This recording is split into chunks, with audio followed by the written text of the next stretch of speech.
വീട്ടിലെ പ്രധാന സഹായികളിലൊന്നാണ് washing machine. എന്നാൽ വാഷിംഗ് മെഷീൻ നമുക്ക് അസുഖങ്ങൾ ഉണ്ടാക്കിയാലോ? അത് എങ്ങനെ ഒഴിവാക്കാം? PRS ഹോസ്പിറ്റലിലെ എമർജൻസി ഡിപ്പാർട്ട്മെന്റ് മേധാവി ഡോക്ടർ ഡാനിൽ സലീം വിശദീകരിക്കുന്നു.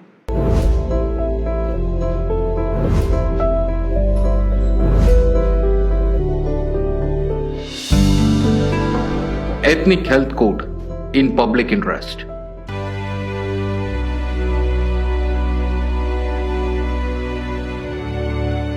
ഞാൻ ഡോക്ടർ ഡാനിൽ സലീം. നമ്മളെല്ലാവരും വാഷിംഗ് മെഷീൻ യൂസ് ചെയ്യുന്നവരാണ്. വാഷിംഗ് മെഷീൻ ശരിക്കും ക്ലീൻ ചെയ്യാത്തത് കൊണ്ടും അല്ലെങ്കിൽ വാഷിംഗ് മെഷീൻ പ്രോപ്പറായിട്ട് നമ്മൾ ശ്രദ്ധിക്കാത്തത് കൊണ്ടും പല അസുഖങ്ങളും ഉണ്ടാകുന്നുണ്ട്. നമ്മൾ ഒട്ടും ശ്രദ്ധിക്കാത്ത ഒരു കാര്യമാണ് അല്ലെ.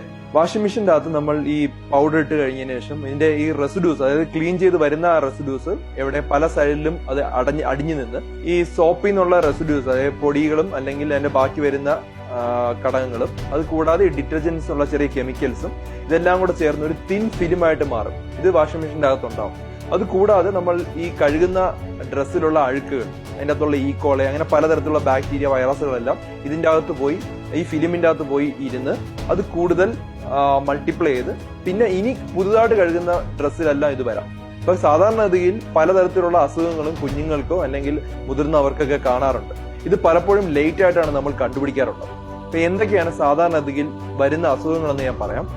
ഡയറിയ ഉണ്ടാവാൻ ചാൻസ് ഉണ്ട്. കാരണം ഇതുപോലുള്ള ഈക്കോളെ, സാൽമോണലെ, സ്റ്റെഫിലോകോക്കസ് എന്ന് പറയുന്ന ബാക്ടീരിയകളൊക്കെ ഈ ഡ്രസ്സിലിരുന്ന് അത് അവിടെ തൊട്ടിട്ടൊക്കെ ആഹാരം കഴിക്കുന്ന സമയത്ത്, പ്രത്യേകിച്ച് കുഞ്ഞുങ്ങൾക്കാണ് ഇത് ഉണ്ടാകുന്നത്, അവർക്ക് ഡയറിയ, വയറിളക്ക രോഗങ്ങൾ ഉണ്ടാകും. വിട്ടുമാറാത്ത വയറിളക്ക രോഗങ്ങളുണ്ടെങ്കിൽ നിങ്ങൾ അത് ചിന്തിക്കണം.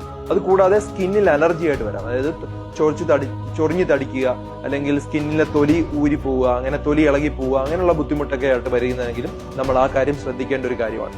പഠനങ്ങൾ പറയുന്ന ഏകദേശം നല്ല ചൂടുവെള്ളം, ഏകദേശം 140 ഡിഗ്രി ഫാരൻഹീറ്റ് ചൂടുവെള്ളത്തിൽ നമ്മൾ കഴുകിയെടുത്താൽ മാത്രമേ ആ ഒരു അകത്ത് കിടക്കുന്ന ആ ബാക്ടീരിയകൾ പൂർണ്ണമായി നശിക്കുക എന്നുള്ളതാണ്. എനിക്ക് പറയാനുള്ള 2-3 ടിപ്സ് എന്ന് പറയുമ്പോഴത്തേക്ക്, സാധാരണഗതിയിൽ അണ്ടർ ഗാർമെന്റ്സ് നമ്മൾ വാഷിംഗ് മെഷീനിലിട്ട് കഴുകാതിരിക്കുന്നതാണ് ഏറ്റവും നല്ലത്. കാരണം അണ്ടർ ഗാർമെന്റ്സിലെല്ലാം ഇതുപോലുള്ള ബാക്ടീരിയകൾ ഉണ്ട്.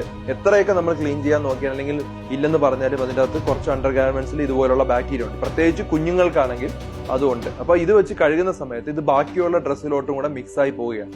അത് പിന്നെ അതുപോലെ ഞാനിപ്പോ പറഞ്ഞതുപോലെ അതിൻ്റെ അകത്ത് അടിഞ്ഞു കിടന്നിട്ട് പുതിയതായിട്ട് വരുന്ന സമയത്തും അങ്ങനെ ഉണ്ടാവും. അപ്പൊ എപ്പോഴും അണ്ടർ ഗാർമെന്റ്സ് സെപ്പറേറ്റ് ആയിട്ട് വാഷ് ചെയ്യുന്നതാണ് ഏറ്റവും നല്ലത്. നമ്മൾ മാസത്തിലൊരിക്കൽ തുണി ഇടാതെ 1/3 ടീസ്പൂൺ ബേക്കിംഗ് സോഡയും 2 ചെറിയ അടപ്പിൽ വിനീഗറും കൂടെ ചേർത്ത് നോർമലായിട്ട് ചൂടുവെള്ളത്തിൽ ഒന്ന് കഴുകി കഴിഞ്ഞു കഴിഞ്ഞാൽ സാധാരണഗതിയിൽ കുറേയൊക്കെ നമുക്ക് ഇതുപോലുള്ള പ്രശ്നങ്ങൾ പരിഹരിക്കാൻ കഴിയും. അപ്പൊ നിങ്ങൾ ശ്രദ്ധിക്കേണ്ട ഒരു കാര്യമാണ്, ചില അൺഐഡന്റിഫൈഡ് ഉള്ള അസുഖങ്ങൾ ഞങ്ങൾ അങ്ങനെയാണ് പിക്ക് ചെയ്യുന്നത്. അപ്പൊ വാഷിംഗ് മെഷീൻ്റെ അകത്ത് എപ്പോഴും ഇടയ്ക്കിടയ്ക്ക് ക്ലീൻ ചെയ്യാൻ മറക്കരുത്. ഈ വിലപ്പെട്ട അറിവ് നിങ്ങളുടെ സുഹൃത്തുക്കൾക്കും പ്രയോജനപ്പെടട്ടെ. ഈ വീഡിയോ ഷെയർ ചെയ്യും.